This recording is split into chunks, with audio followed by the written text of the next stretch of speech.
Welcome everyone. Thanks a lot for staying with us. You're watching Plain Speak with me, Shivani Gupta, and we're joining you live from the CNN News 18 and Federal Bank Primetime studio.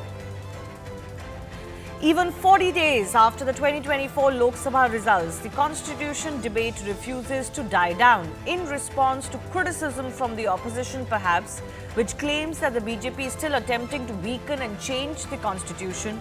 The centre is introducing a special website called Hamara Samvidhan, Hamara Samman in an effort to educate people about their legal rights. The portal is launched also to mark the 75th anniversary of India's Republic and the adoption of the Constitution. The government, with the help of High Court advocates, law universities, etc., aims to educate people on Samvidhan and the legal rights enshrined in it. Now, Congress has claimed this is BJP's bid to do damage control after their quote-unquote plot to change the Constitution was exposed by Rahul Gandhi. Both sides are claiming to be flag bearers of the Constitution. But the big question we ask is this entire debate surrounding the Constitution real or superficial? Does anyone really care about the Constitution unless it is to rake up passions and platitudes? We'll take that question to our guests in just a bit. First up, let's tell you a little bit about this portal and what the government says it aims to do with it. With Hamara Samvidhan, Hamara Samman portal, the government aims to enhance citizen participation. The government says the portal will serve as a repository of knowledge. The citizen will have easy access to information they want around the Constitution. The government aims to spread awareness about citizens' legal rights in a simplified manner. But also sub-campaigns of this initiative, which include Sabko Nyay, Har Ghar Nyay, Nav Bharat, Nav Sankalp and Vidhi Jagriti Abhiyan will also all encompass this portal. But this is not the first move launched by the government. In fact, just since the election results gone by, BJP has also been seen on the offensive to counter the India Bloc's constitution narrative. So, of course, this portal is being launched, Hamara Samvidhan, Hamara Samman. This is an entire campaign that is going to ring through the 75th year of the Constitution adoption, marking June 25 as Samvidhan Hatya Divas. That was also just announced after the last parliamentary inaugural session. And of course, the emergency was discussed and mentioned not just by those on the chair, but even by the treasury benches during the inaugural parliament session after the Lok Sabha results. Now, usually electoral rhetoric dies down after results, but this time the constitution war is not ending. That's because elections are not a 3-month affair in India. There are some elections still coming up in Maharashtra and soon in Uttar Pradesh, for example. So therefore, both sides are battling it out with lots at stake still. With the elections in mind, these state elections in mind, the opposition feels that it will help it to continue to build on the Constitution in danger narrative because it helped it gain Lok Sabha seats. On the other hand, the BJP has realized that the statement of 400 seats to change the Constitution perhaps backfired in the general elections, and this issue has the potential to cause further damage. For the opposition, this narrative helped attract votes from other backward castes, Dalits and Muslims. On the other hand, for the BJP, the tally in reserved constituencies reduced from 77 in 2019 to 55 in 2024. The Samvidhan debate gives opposition thus an opportunity to continue to put the BJP on the back foot in individual state battles as well, while for the BJP, this is also a chance to remind some of the younger generations of the actual emergency and the actual constitution being in danger in 1975, which is what they've been attempting to do. But as I said, the question that we ask is simply this. In this entire debate and focus on the Samvidhan, is this really on the surface alone, superficial, or are we really going into the deep discussions around the Constitution that need to be had? That's coming up in just a bit with our guests.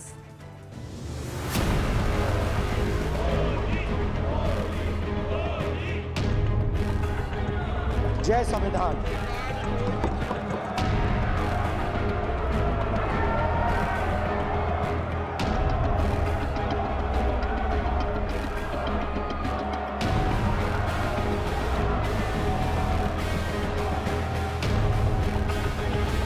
ये तो संविधान में विश्वास नहीं करते, संविधान विरोधी हैं, क्योंकि अब दबाव में इसलिए ऐसे पोर्टल आए। अगर भारतीय जनता पार्टी की सरकार आती है तो संविधान खत्म कर दिया जाएगा, लोकतंत्र समाप्त हो जाएगा और नरेंद्र मोदी जी के खिलाफ जो इन्होंने हिंसा को भड़काने का काम किया, यही कांग्रेस की स्ट्रैटेजी रही है। कांग्रेस से और कांग्रेस के इकोसिस्टम से इसका जवाब मांगा जाना चाहिए।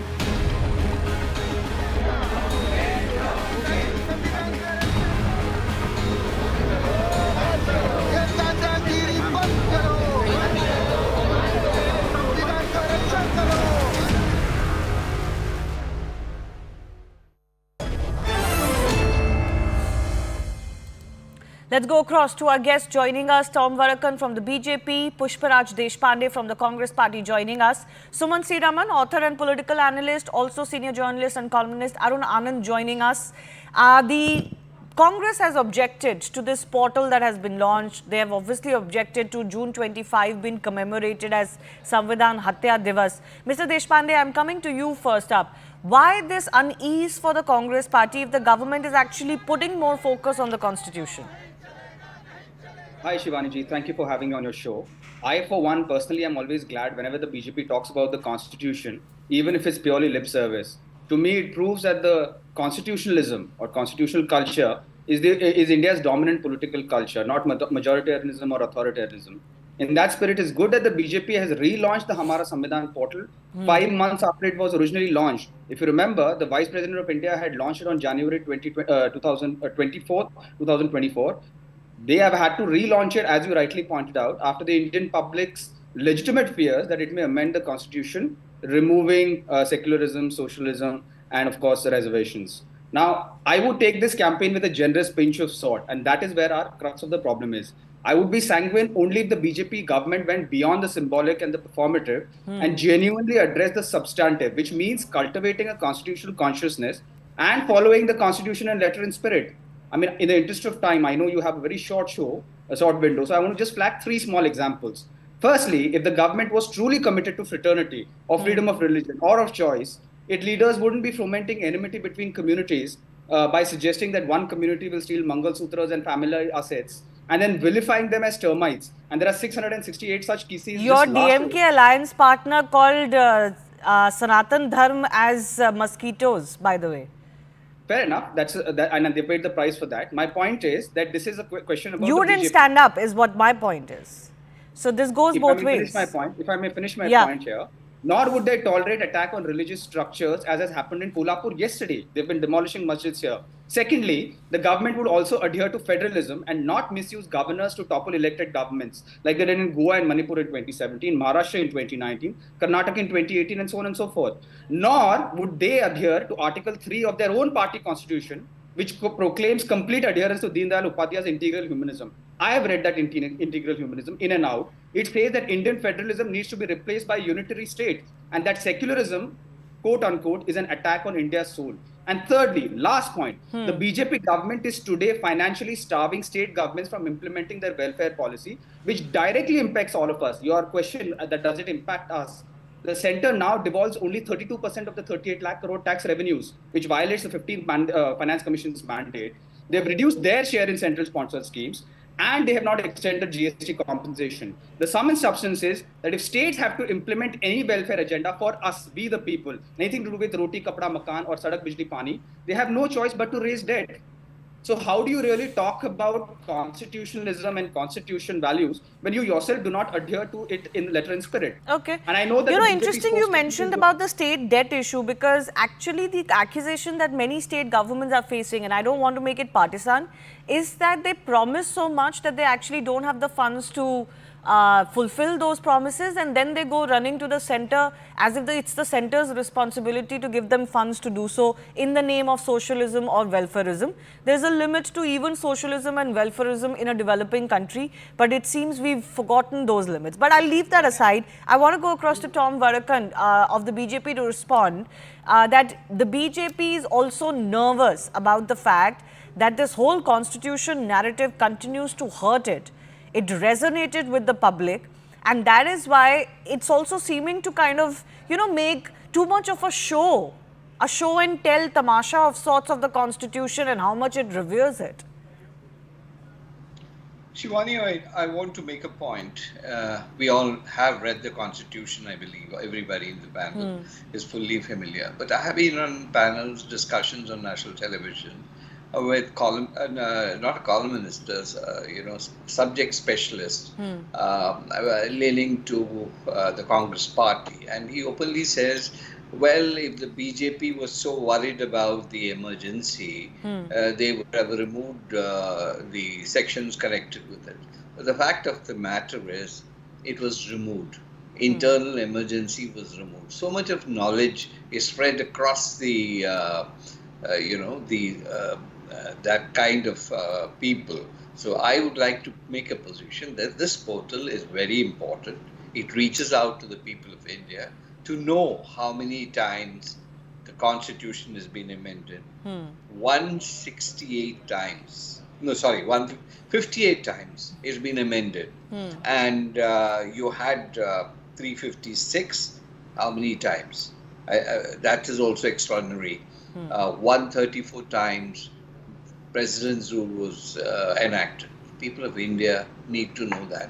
A lot of students take science, engineering, and variety of other subjects. It's important for them too to understand the Constitution, how it stands. And I would go a step further, and I would suggest the UGC recommends the study of the Constitution as part of the syllabi, so that there is this reach.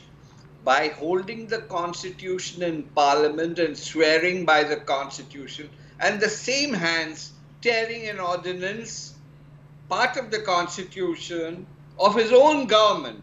These are the people who talk about protecting Constitution. Yeah, but that whole ordinance thing happened a while ago. I don't think it helps the BJP to keep reminding us about it, because the BJP has been in power for 10 years since and has been elected for another 5 years. We haven't touched the Constitution. Let me get that correct. 10 years we did not touch the Constitution. Whereas if you go into the numbers, each of the Nehru family has amended the Constitution. Even Rajiv Gandhi 31 times, Rajiv Gandhi 11 times, Indira Gandhi 31 times, Pandit Jawaharlal Nehru 17 times. Baba Sahib Ambedkar must be rolling in his grave, thinking of what they have done to this Constitution of India. They talk about, just now there was a person who spoke from the Congress about funding of their guarantees. They go and collect vote on the basis of guarantee, cannot fund the project. You have a situation unique in Karnataka. And they say, why is the center not providing funds? No, okay. You promise the people. I mean, these are things that need to come to public domain. Yeah, no. I don't want this to become about federalism per se, and especially when it comes to finances, because that's a whole different subject. I want to really delve into whether we're talking about the Constitution with an open mind, or are we playing to the gallery and playing to fears? I mean, look at what the election campaign was. And I find it interesting, Suman C. Raman, that Congress even today feels, a month or so after the election results, that harping on the fact that the BJP has ill intentions to change the Constitution in a manner that takes away something from one section of the public, despite the fact that they also tom-tom the fact that the BJP did not even reach 272 on its own. Do you think this is still a worthy narrative, or do you think they're beating a dead horse now? No, I think that it's a worthy narrative simply because it has resonated on the ground during the elections. In fact, one of the things that is believed to have shaped the verdict in Uttar Pradesh was also the fact that, there were certain communities who felt that if the constitution was amended, they would lose the benefits of reservation and so on. So I think that this narrative has worked for the Congress party. But will it work again for state elections, given that the results show that if the BJP wanted that kind of brute majority, it doesn't have it anymore? So what is the fear about now? So it doesn't have a brute majority. It doesn't have a majority in the Rajya Sabha also. So I think that the days where they could ride roughshod on the opposition, and those days, at least for the moment, are gone. Now, the point really is that the opposition today, the next big elections coming up are in Maharashtra and Haryana. In both the places, the opposition is having an advantage. Maharashtra certainly they have a huge advantage at the moment. There's a huge amount of anti-incumbency also, and there's a lot of sympathy for Mr. Uddhav Thackeray and so on. So there is a tremendous amount of support that the opposition India Alliance is getting in both states. And in Haryana, there is the farmers, agitation. We saw that during the general elections where some BJP candidates were not allowed into some villages in Haryana to campaign. So I think that both those states are at the moment looking like very weak wickets for the BJP. Well, there's still 3 months' time. Anything can happen. 2 months, 2.5 months. But and you think this constitution issue will continue to help the opposition in these states? The constitution issue will continue to be there. I don't see this replacing local issues in Maharashtra, the issue of Uddhav Thackeray having been treated the manner in which he has been treated, or Sharad Pawar being treated in the manner in which he has been treated. His party has been split down the middle. And all of that will be the fundamental issues. And in Haryana, it will be the farmers' issues. But the point is, the India Alliance believes that the issue of threat to the constitution has struck a chord among the public, and it will be there as part of the campaign issues that they raise. Not the main post the general elections as well. Okay, Arun Anand, very quickly, what do you think? Do you think this is the right strategy for the opposition? Before I get to my main question about what would be a worthy debate on the constitution, your thoughts on whether this will continue to reap benefits, or is there diminishing returns now? I think this issue will continue to, because now the BJP is not going to let this issue die down. They have launched a counter-offensive on this thing. They have also launched a counter-offensive because politically, if you look at the situation, many of the India Alliance partners, so they have come out of the emergency movement. Their leaders were jailed there, whether it was Lalu Yadav, whether it was Mulayam Singh Yadav. Mulayam Singh Yadav is of course not there. Akhilesh Yadav is there, because if you look at the footage of the parliament session, the day this resolution to condemn emergency was brought, and when BJP brought this issue to the center stage, so while Rahul Gandhi was up in, Rahul Gandhi had stood up and the Congress was protesting that, Akhilesh Yadav was sitting there. So this is a fault line. This emergency thing is a fault line which BJP would like to widen within the India Alliance. Having said that, I just want to clarify one more thing. I have written extensively on integral humanism. So Deshpande ji had made a comment that Pandit Deendayal Upadhyay talked about authoritarianism in this thing. I'm sorry, that is not the correct position. I think he can go back, and if I may ask, do you know when were the 4 lectures delivered? When were the 4 lectures delivered? When this integral humanism thing, I cannot see on the screen what you are showing. In quote from that, I don't adhere to that, and I don't think that thing was said. And one more thing, Congress, I think, doesn't have the moral right to talk about constitutionalism, because the first amendment in the constitution was brought by Pandit Jawaharlal Nehru, and you know why it was brought? It was brought because Supreme Court had struck down a decision of the government of the day, that is Nehru's government, to impose censorship on 2 weeklies, and these 2 weeklies, one of them belonged to the right, one of them belonged to the left, and Nehru did not had an elected government. Congress imposed Article 356, it used 90 times. And what does Mr. Deshpande has to say about when Supreme Court gave a decision in favor of a octogenarian woman to give, alimony. And Rajiv Gandhi turned it down. Do you agree with that? I in fact have been debating a recent judgment of the Supreme Court, which also gave another Muslim woman the right to invoke Section 125 and demand alimony beyond the period as prescribed in the Muslim personal law. And the AIM PLB is wanting to challenge that because they feel it's against Sharia. And I don't see the Congress or the ecosystem that's talking about protecting the constitution rising up or even saying a word against the AIM PLB if they really did care about the sanctity of the constitution. So you cannot play it both ways. But Arun Anand, before I open this up to everybody else, I did want to ask, Look at the debate that we're having on the constitution. Are we being, as we are, politically correct, politically safe? The issue of reservation possibly resonated during the elections. But what would be an intelligent debate on reservation? It would also be to tell the public that, look, they were supposed to be time bound. They were never supposed to be eternal.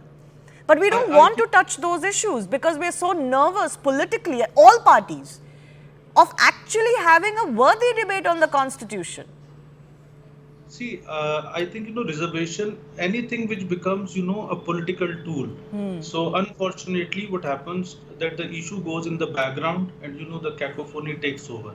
So now the similar thing has happened with reservation also. In fact, if you would look at, I think to answer your question straightforward, I think the intelligent way to look at would be that how much of the benefit is really going to the people who need it, Sure. whether we have been able to handle the creamy layer properly, and also the decision to continue with the reservation has to be left to those people who have suffered, and they have to take a final call on it when they feel, that, okay, we are done with it. I think those who are not, who are not scheduled caste or scheduled tribes, I think they should not be taking that decision. But we need to ensure, it does not become a vicious cycle. Of course, you cannot put a deadline to it, but I think that's the key thing, that whether benefits are reaching, and I think we also need to have a relook at, the issues like by going whether reservation and also issues like caste census. Yes. Are they strengthening the caste identities? Or are they actually diluting the caste identities? Yes. Are they exaggerating the caste fault lines? Those are the discussions we should then also have very honestly. Mr. Deshpande, I'm coming back to you, and that question goes to the Congress party as well. What is the superficial debate that the Congress is doing on the constitution? I mean, the constitution did not provide for endless reservations. What was Rahul Gandhi's main agenda during these elections? Jitni abadi utna haq. Now, the constitution doesn't talk about us being a majoritarian society in that respect. So, what constitution is he debating? Shivani ji, 2-3 things I want to clarify before I quickly respond to your question. One is that I do know when Dindayal Upadhyay made those post speeches, it was between April 22 and 25 in Bombay. It was when he turned 50, 2 years before he became Jansangh president. And I have the quotation here verbatim. I never said unitarian or authoritarian state. I said unitary state. That is what he said. That's the first thing, in replacing union of states. That's the first thing. The second thing. It's okay. We don't need to be so. And the second thing is, one second. I'm not understanding where you're going with that, because somebody outlining an idea that you don't agree with, it's not a problem. The BJP says that our constitution, our party completely adheres to the philosophy of integral humanism. Okay. He is saying something that violates the constitutional principles of federalism and secularism. It's okay. We can It is have not okay. radical It is not ideas in a society. No, that not is in a not in sign. a mainstream political party. No, Not it's in a mainstream okay. political We party. don't It's have not. to be childish about it. It's okay It's to not have childish. radical It's not childish. ideas It's and wrong. discuss them. There is Can I just nothing finish? taboo. Shivani ji, When it Shivani comes ji, to ideas, nothing should be This is the taboo. idea. This is a fundamental idea. Yeah, so nothing should be taboo to discuss, is what I'm saying. Don't demean ideas itself, discuss them. I am not demeaning ideas. I am asking the BJP to be held accountable Huh. because they are saying when they are claiming to be adhering to the constitution. Here, there is something that violates that adherence. That's the first thing. The second thing, something which you said. 10 years is not something that we did not say that reservations will be denied, will be limited for 10 years. Political reservations will be limited for 10 years. I've read the Constituent Assembly debates. I don't think any political party right now will want to remove the cap on political reservations for any period of time. That's the first thing. As far as your larger question is that whether No, you didn't answer my question on Rahul Gandhi's campaign. Jitni abadi utna hak. Does that not make us a majoritarian country? Is that envisaged in the spirit of the constitution? If you read the Constituent Assembly debates, what it says is that caste-based reservations need to be adhered to because of historical prejudices and historical. But not on the basis of population strength. Caste-based reservations is a fact of the constitution. I'm sorry. Not on That the is what it basis is. of the population And strength. SC and ST reservations is based on that. What he is arguing is for extending the same logic for OBCs. It is already there for SCs and Dalits and Adivasis. What he's arguing is extending the same logic for OBCs. The 27% cap for OBCs is artificial. What he argued is, let us do a census, let us figure out what it is, and then you want a society where everything is reserved according to the percentage of the society of population. That is what the Congress party stand is. That is what the India Bloc stand is. Now, it is for yeah, the people but that's to not what our constitution people. stand is. It's very convenient for the No, it isn't. The constitution stand. In fact, you mentioned the constituent debates. One second, Pushparaj, 1 second. It's very convenient. I feel that certain sections refer to the constitution very conveniently when it suits them, and then forget other sections of it. Constituent assembly debates are similar matter. In Constituent Assembly debates, it has also come to light that the term secular was discussed and deliberately not put in the preamble or anywhere in the Constitution, yet Indira Gandhi forced it into the preamble. So please, if you're going to stick to the spirit of the constituent debates, then please stick in totality. Shivani ji, after that, it was upheld as the basic structure doctrine. In the basic structure doctrine evolved over a period of time through Supreme Court judgments. Now, don't take Gab under Supreme Court judgments. No, I'm sorry. And socialism were inserted. It was later upheld is hardly the point. The point is it was discussed during the constituent debate and it was deliberately not added. Because it was decided by the likes of Baba Ambedkar that the country will decide and its public will decide what kind of a state it wants to be. But it was imposed. It's supposed to be a dynamic document, Shivani ji. Yeah, of course it's supposed to be. Then don't raise hue and cry if others change it. If you think you have the right to change it, then don't raise a hue and cry if others change it. Of course not. I am saying that there is a basic structure doctrine. Don't touch that. That basic structure doctrine has evolved over a period of time, very recent, and it has evolved through Supreme Court judgments. Continue to be part of the basic structure doctrine. I don't think any party can change it or should change it. And if the BJP is publicly saying that we want to change it, let Tom That's not the point. The point is you did something which was against the spirit of the Constituent Assembly debates. I'm sorry, no. But of course, you're not going to accept it. The Constitution. It was also done during emergency and not via the proper procedure in Parliament. So you can't run away from that either. My point is, don't act like holier than thou. I want to respond to this emergency point. If you have the decency to listen to me. Decency. I have enough decency. Don't cross the line with me. The excesses of the emergencies were wrong. The Congress leadership has apologized for it, but I want to make the point that the emergency was declared in a constitutional manner after the opposition asked for the armed forces to mutiny. Any government that wants to adhere to protecting the sovereignty and integrity of India, including this BJP government. That entire spin that you just gave has been rubbished by people who were there during emergency. No. Don't take any garb under this. You are very mistaken. You can agree to disagree, but I don't think that the manner or the reasoning for the emergency can be justified. Why are we discussing the emergency today? Why are we not discussing the undeclared emergency that the BJP has imposed in the last 10 years? You've been discussing it. No, Has it not been enough? I want to discuss it right now. What right now? You've been discussing it for the last 10 years. It's not enough. No, I want to discuss it right now. Yes, so you had your time. You defended the fact that the emergency was done in a constitutional manner. You used your time for that. I want to go across to Tom Varakan. Excesses were wrong. You know, Tom, the problem is, Pushparaj, that you can defend everything that the Congress has done. You can defend the fact that it changed the preamble when there was no need for it during an emergency. You can even defend the need for an emergency and the strictures involved in imposing it. But none of that answers the question that I asked you. If the Congress has always upheld both the spirit and the letter of the Constitution, and there is reams of page that will say that no, you didn't. Just the very fact that secular and socialism was inserted during an emergency in the preamble is that episode. Don't justify it. But I want to go across to Tom Varakan to ask, the BJP invoking again and again this whole emergency thing, do you think even that works? The emergency, of course, it's an important aspect of our polity and our history. It happened, 40, 50 years ago. that is not what the BJP should be telling the public. The BJP should be telling the public what it intends to do in its term. Shivani, the fact of the matter is, emergency is part of the constitutional history today. It is important that this chapter is opened up so that history is not repeated.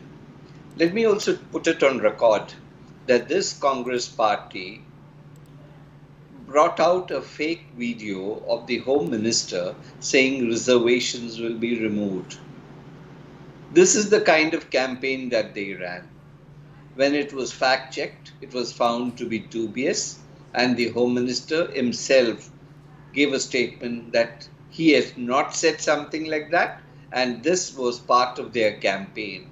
So to put all the facts across, the BJP's position, the constitutional position, it is to be there, it will reach out to the people of India. Don't we respect our constitution? This is a step that has been taken to reach out to every citizen of India, that he knows what the constitution stands for, so that they come and understand this misguided elements who talk about protecting the constitution are damaging the constitution. They have done it and they'll do it again. That's the worry. Well, clearly the constitution is getting trapped in the party politics as well. But I'll give the final word to Suman C. Raman. Suman, we were talking about what are the discussions that we truly need to have as a mature country, you know, that is building up to 100 years of its independence on the constitution. Now, would you not concede that there is a duplicity when it comes to picking and choosing what we want to hail about the Indian constitution? For example, the Congress and the opposition bloc gets very nervous about UCC, but UCC is a directive principle. Why don't they also then accept that yes, we need to do something to build towards it? No, I don't think anybody is getting nervous about UCC. It's only about what the BJP means by UCC where there is a problem. For instance, multiple times it has been suggested that as long as there can be a consensus between leaders of all communities, there is no problem with the UCC. You don't think that's used as a tactic to never make it a reality? No, why? You believe there need not be a consensus between communities? Can there be 100% consensus in a democracy as large as ours? Of course there can be. Once you put religious heads and leaders and senior representatives of communities, form a committee, give them 6 months to a year to come up with a framework, everybody knows it can be done. So that's not the point. Are you saying, Suman, that if that was done, if a committee with all religious heads for 6 months sat down, came out with its recommendations, had deliberations, then it will be acceptable by all? Debated in Parliament. Yeah. See, why are we not making an attempt for that? Because that method does not fetch votes. The UCC that we talk about, at least as far as the ruling party talks about, is about putting particular community in their place. It has got nothing to do with genuine interest in having a uniform civil code. Okay. So it's very simple.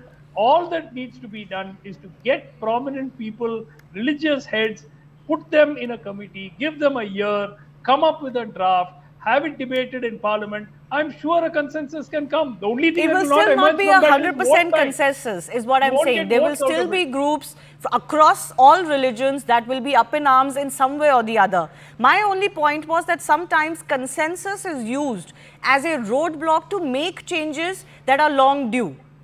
And we've seen that play out in some cases as well. Certainly not my way or the highway either. Absolutely not. In a parliamentary democracy, that's not possible. But I do thank our guests for joining us for our first debate.